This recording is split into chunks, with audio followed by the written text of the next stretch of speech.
Hello everyone, welcome to lecture number 7 of python. आज की इस लेक्चर में हम पढ़ेंगे लॉजिकल ऑपरेटर्स। लॉजिकल ऑपरेटर्स जो है वो इफ़ एल्स में यूज़ होते हैं। जैसे हमने पिछले वीडियो में जो है पिछले लेक्चर में हमने जो है इफ़ एल्स स्टेटमेंट के बारे में पढ़ा था।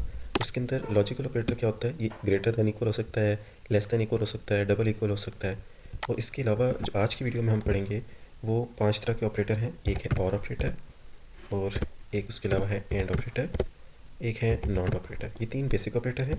फिर इन्हीं के आगे 2 कॉम्बिनेशन आते हैं, एक होता है और नॉट और एक होता है और एंड। अब और नॉट एंड नॉट है, और इसके अलावा तीसरा कॉम्बिनेशन जो बन सकता था और एंड का, लेकिन और एंड जो है वो पॉसिबल नहीं है कि या और होगा या एंड होगा, दोनों जो है साइमल्टेनियसली एग्जिस्ट नहीं कर सकते। तो अब जब हम इन्हीं 5 लॉजिकल ऑपरेटर्स के बारे में पढ़ेंगे और उनकी रियल लाइफ एग्जाम्पल जो वो देखेंगे, लेकिन उससे पहले वीडियो को लाइक करते हैं, चैनल को सब्सक्राइब करके बेल आइकन दबा दें। तो चलते हैं वीडियो की तरफ बगैर टाइम वेस्ट किए। सबसे पहले हमारे पास आ जाता है और की एग्जांपल लेते हैं हम। इसके लिए हम 2 वेरिएबल बनाते हैं। और बेसिकली क्या होता है, ये 2 में से कोई एक कंडीशन भी ट्रू है या 2 में से एक बूलियन भी ट्रू है तो वो उसको कंसीडर करता है। तो सबसे पहले हम एक बनाते हैं कूपन और मनी। ये दोनों जो है वो बूलियन टाइप हो गए, तो इसको हम ट्रू कर देते हैं और इसको भी हम ट्रू कर देते हैं। अभी प्रोग्राम बेसिकली है क्या, ये प्रोग्राम ये है कि यूज़र के पास अगर पैसे हैं तो भी वो चीज़ खरीद सकता है, अगर कूपन है तो भी वो चीज़ खरीद सकता है, और अगर दोनों है तो भी वो चीज़ खरीद सकता है। लेकिन अगर दोनों चीज़ें साइमल्टेनियसली एग्जिस्ट नहीं कर रही तो फिर जो है वो नहीं खरीद सकता। तो ऐसी कंडीशन में क्या होता है कि दोनों में से कोई एक कंडीशन भी ट्रू है तो वो उसको प्रोसीड कर सकते हैं। तो हम लिखते हैं इफ़ कूपन और मनी, यानी कि अगर कूपन का जो ये बुलियन वेरिएबल है ये भी ट्रू है, या फिर मनी का ये जो वेरिएबल है ये ट्रू है, दोनों में से कोई एक ट्रू है तो वो प्रिंट कर देगा कि यू हैव या यू कैन परचेज, यानी कि आप जो है वो परचेज कर सकते हैं। अदरवाइज़ क्या होगा, वो प्रिंट कर देगा यू कैन नॉट परचेज।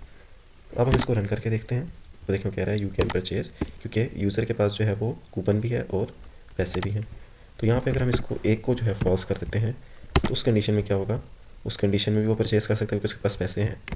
अब अगर हम यहाँ पर इसको फॉल्स कर दें, यानी कि यूज़र के पास पैसे नहीं है लेकिन कूपन है, तब भी वो परचेज़ कर सकता है। अब दोनों में से कुछ भी नहीं है, बिल्कुल ही उसकी जेब जो है वो खाली है, तो इन दैट केस वो परचेज़ नहीं कर सकता। तो अब ये दोनों ही फॉल्स हो गए हैं, तो फिर ये एल्स पे चला जाएगा। तो देखिए उसने प्रिंट कर दिया यू कैन नॉट परचेज। अच्छा, दूसरी एग्जांपल की तरफ आते हैं। ये तो हमने और पढ़ लिया, अब है एंड।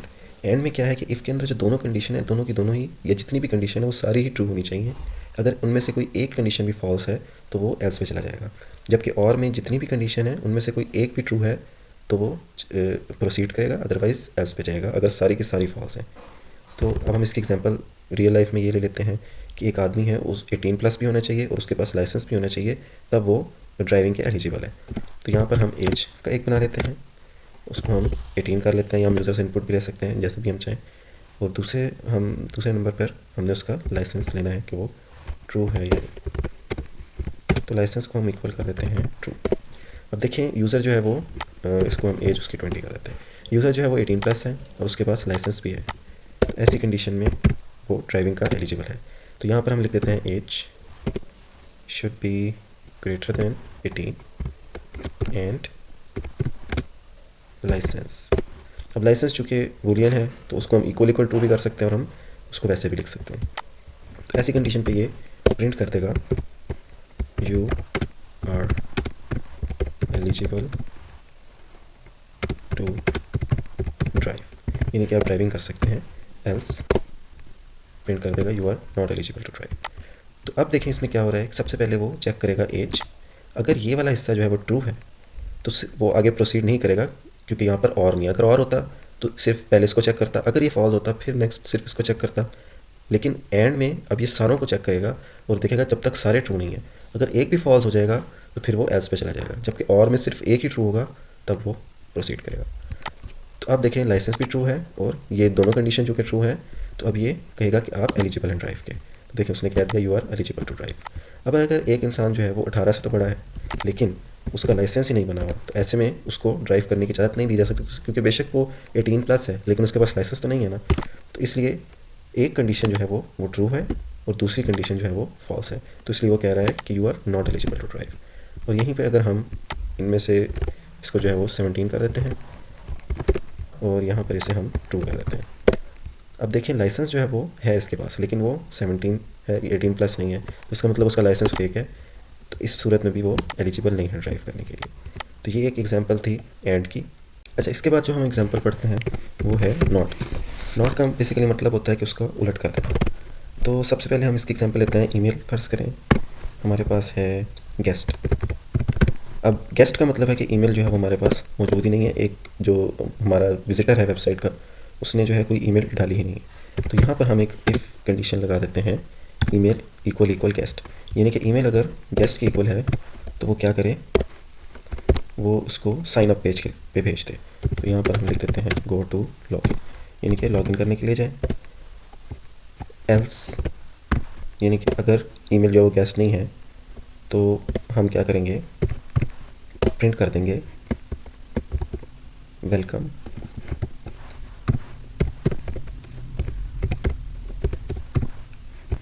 जो भी उसकी ईमेल होगी वो।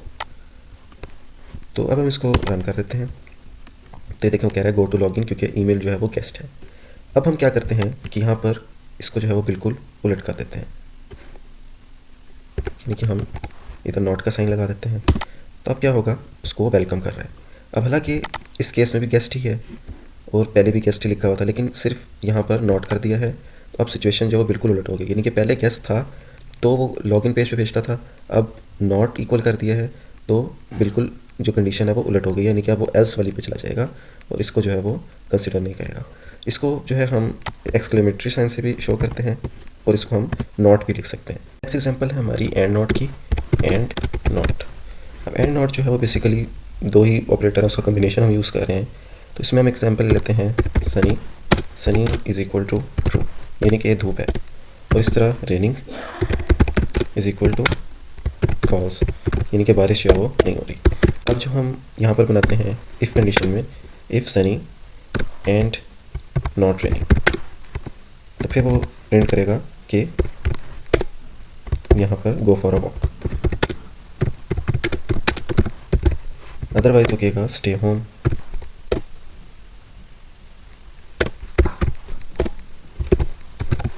यहाँ पर हम लिख देते हैं स्टे होम। तो अब बेसिकली यहाँ पे क्या हो रहा है, हमारा यहाँ पर इफ़ के आगे सनी लिखा हुआ है, यानी कि ये भी ट्रू होना चाहिए और रेनिंग जो है वो फॉल्स होना चाहिए। अब रेनिंग फॉल्स होगा, नॉट की वजह से फॉल्स का उलट ट्रू हो जाएगा, तो ये दोनों कंडीशन जो है वो ट्रू हो जाएंगी। तो इसी कंडीशन में ये प्रिंट करा देगा। अब इसको रन करते हैं, देखिए वो कहेगा गो फॉर अ वॉक। लेकिन अगर बारिश को हम कर देते हैं ट्रू, यानी कि बारिश हो रही है, ऐसे में वो हमें स्टे होम कहेगा कि घर रहें। और अगर हम बारिश कहते हैं कि नहीं हो रही, लेकिन धूप जो है वो भी नहीं निकली हुई, तो जब धूप नहीं निकली हुई तो फिर जो है वो बाहर जाने का क्या फ़ायदा वॉक पे। तो इसलिए तब इस कंडीशन में भी वो हमें स्टे होम ही कहेगा, यानी कि हमें गो फॉर अ वॉक सिर्फ तभी अलाउ करेगा जब ये दोनों कंडीशन जो है वो ट्रू हो रही हो। कौन सी, एक तो वेदर सनी हो, दूसरा नॉट रेनिंग हो, तो ऐसी कंडीशन में हो जाएगा। अब यहाँ पर अगर हम नॉट हटा दें तो ये देखें, अब वो कहेगा कि बारिश हो और रेन हो, दोनों एक साथ होंगी तभी हो जाएगा। तो हम तो ऐसी कंडीशन नहीं बनाना चाहते, हम ऐसी कंडीशन बनाना चाहते हैं कि रेन ना हो रही हो और सनी हो रही हो, तो इस कंडीशन में नॉट लग सकता है। नेक्स्ट एग्जांपल हम ले लेते हैं और नॉट की। यहाँ पर एंड के बजाय हम और लिख देते हैं, तो ये बन गया और नॉट। अब इस सिनेरियो में क्या होगा कि दोनों में से कोई एक कंडीशन भी ट्रू हो जाए, या सनी हो या रेनिंग जो है वो ना हो रही हो। तो दोनों कंडीशन में से कोई एक भी अगर ट्रू होती है तो वो वॉक के लिए हमें प्रोसीड करने को कहेगा, अदरवाइज वो कहेगा कि स्टे होम। तो ऐसी कंडीशन में वो कह रहा है गो फॉर अ वॉक, क्योंकि ये तो दोनों ही कंडीशन ट्रू होगी। यहाँ पर हम इसे ट्रू कर देते हैं और यहाँ पर हम इसे फॉल्स कर देते हैं। तो अब देखिए सनी जो है वो फॉल्स है और इसके फॉल्स होने की वजह से अब वो और के बाद वाली कंडीशन में जाएगा। तो रेनिंग जो है वो ट्रू है, लेकिन इस नॉट की वजह से रेनिंग जो है वो फॉल्स हो गया। तो सनी भी फॉल्स हो गया, तो ये जो पोर्शन है सेकंड कंडीशन ये भी फॉल्स हो गया। तो सिर्फ इस कंडीशन में हमें कहेगा कि स्टे होम, अदरवाइज जो भी कंडीशन होगी वो उसमें कहेगा go for a walk.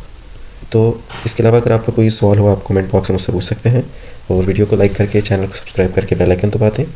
Thanks for watching.